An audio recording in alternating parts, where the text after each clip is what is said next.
meaning there's multiple gods. So that's not the story here, but nearly the story. They cast lots, and lo and behold, surprise, surprise, the lot falls on who? Jonah. Jonah then goes, it's me. I'm supposed to go to Nineveh. I went to Tarshish. God caused the sea. Just throw me overboard. I quit. I give up. I'm done. Throw me overboard. And they do. They throw him overboard. But I got to thinking, guess what? What did the men in the boat do wrong? The men in the boat with Jonah, what did they do wrong? Nothing. Nothing. A man walks up to them, as in the day of trade. Here is gold, here is silver, here is money, here is barter, here is something. Here is my fare. Can you take me to Tarshish? They go, sure, hop on. They did nothing wrong. But what did they get caught in? They got caught in a storm. So, storms sometimes happen when you're absolutely in the right. A good friend of mine was killed out in West Texas. Traffic interstate came to a stop. He stops. Truck behind it slams in the back. What did he do wrong? Nothing. Storms just sometimes happen. But I wanted to look at the storms and how we deal with the storms, and maybe let's show the storms and how they glorify God in each and every one of our lives. So let's turn to Acts, the 27th chapter. I do want to look at that. Let's go to Acts 27, because I want to look at Paul, and I want to look at Peter and Jesus, and we're going to end up with Peter. But if you would, if your Bibles, turn to Acts, and we're also going to be in Peter, 1 Peter, 2 Peter. That is right by Revelation. If you can't find it, I'm having trouble finding Acts. Acts, the 27th chapter.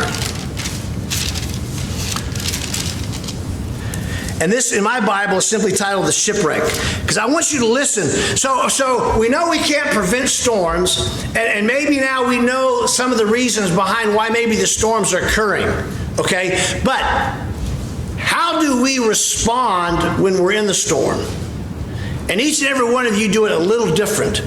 And I even got to thinking about small storms and big storms, because I've seen where my grandkids maybe have a scoop of ice cream on their ice cream cone, or they maybe have a popsicle, and something happens, as does happen, and either the ice cream or the popsicle ends up on the ground in the dirt.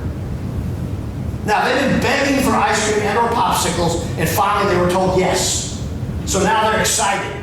Their excitement level is up, and they go to get the ice cream and or the popsicle, and then it falls to the dirt. Now, to you or me, that's a little bitty storm.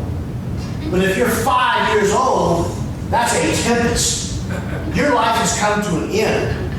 And the kids just sit there and start crying, you know. And me as a grandpa, I do what I'm supposed to do. I laugh at it, you know. Yeah, I do.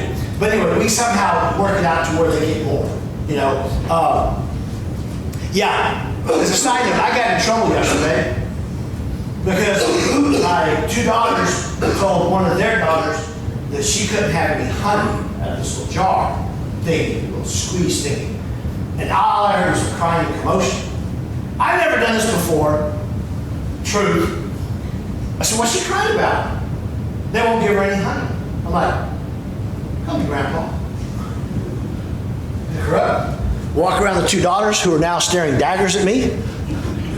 I reach down, pick up the little thing of honey, pop it open with one finger, stick out your finger. She stick out her finger, put a little drop on it, and she licks it. The crying stopped. The world was back in peace, except for me and my daughters. I took my life in my own hands, okay, guys? But I'm looking at this little girl going, man, there's a storm in her life because she can't have honey. She's 2 years old and needs the carbs, and so she needs the honey. So how do you react in a storm? I want to look at two guys in the Bible that I think handled the storms in their lives better than I ever could even possibly imagine. Let's look at Acts, the 27th chapter, and let's begin at the 27th verse. Acts 27:27. On the 14th night, stop right there. They're in a storm. And on the 14th night of the storm, wow. Let that soak in. On the 14th night, we were still being driven across the Adriatic Sea. When about midnight, the sailors sensed they were approaching land. They took soundings and found the water was 120 feet deep. A short time later, they took soundings. That means they just dropped a rope with a rock on it. And again, they found that the seas were 90 feet deep. Fearing they would be dashed against the rocks, they dropped 4 anchors from the stern and prayed for daylight. Isn't that you and me? When we're in the storm, we drop anchors and pray for daylight. That's me, and we'll look at something here in just a little bit about that. In an attempt to escape from the ship, the sailors let the lifeboats down into the sea. Now listen to this. Pretending they were going to lower some anchors from the bow, then Paul said to the centurion and the soldiers, unless these men stay with the ship, you cannot be saved. Paul averted a disobedient storm. In other words, had they gone through with their actions, we know that from further verses that Paul was told in a dream, if anybody leaves the boat, you all will perish. And so Paul became now the champion of keeping everybody in the boat. And sometimes you have to be that champion. You're going through the storm and it's hitting you just as hard, but you have to be the champion and you have to keep everybody in the boat. That becomes your job. It is the toughest job you will ever have. But God will pick you out sometimes and say, you are the captain. You keep everybody together. You keep this mess together, and we will get through this storm. That's what Paul is saying here. So the soldiers cut away the ropes that held the lifeboat and let it fall away. Just before dawn, Paul urged them all to eat. For the last 14 days, he said, you have been in constant suspense and have gone without food. You haven't eaten anything. Now I urge you to take up some food. You need to survive. Not one of you will lose a single hair from his head. After he said this, he took some bread and gave thanks to God in front of them all. Then he broke it and began to eat.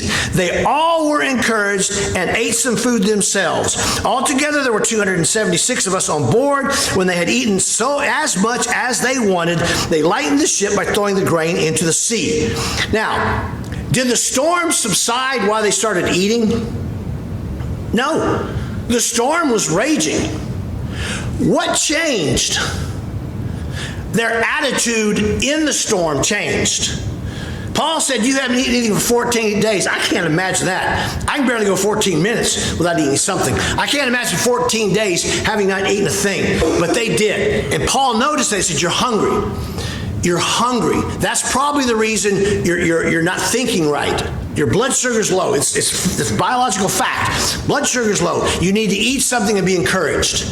And it says, during the storm, but what else did Paul do? Storm is raging. Paul said, oh no, we're praying. Oh no, we're praying. Breaks bread, gives thanks, and feeds 276. When they'd eaten as much as they wanted, they lightened the ship by throwing the grain into the sea. When daylight had come, they did not recognize the land, but they saw a bay with a sandy beach where they decided to run the ship aground if they could. Listen to this.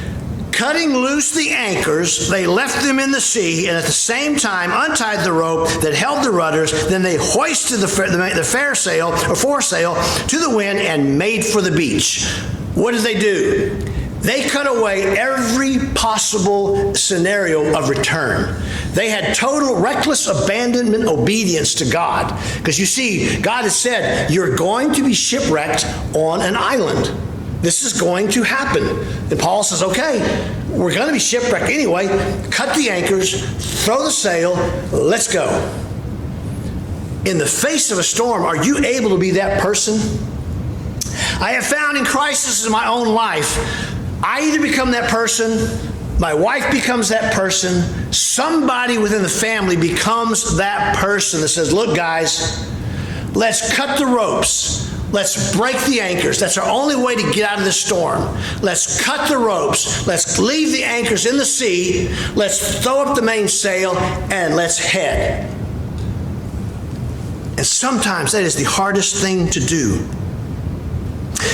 We won't read it for interest of time, but there's a story in Mark and in Matthew where we're familiar with the story. Jesus feeds the 5,000. Oh yeah, and by the way, he did that twice. I don't know if you know that or not. He fed 3,000 on one occasion and 5,000 on another occasion. Everybody thinks there's one story, the feeding of the 5,000 fish or whatever. No, it happened twice. After the second time, Jesus immediately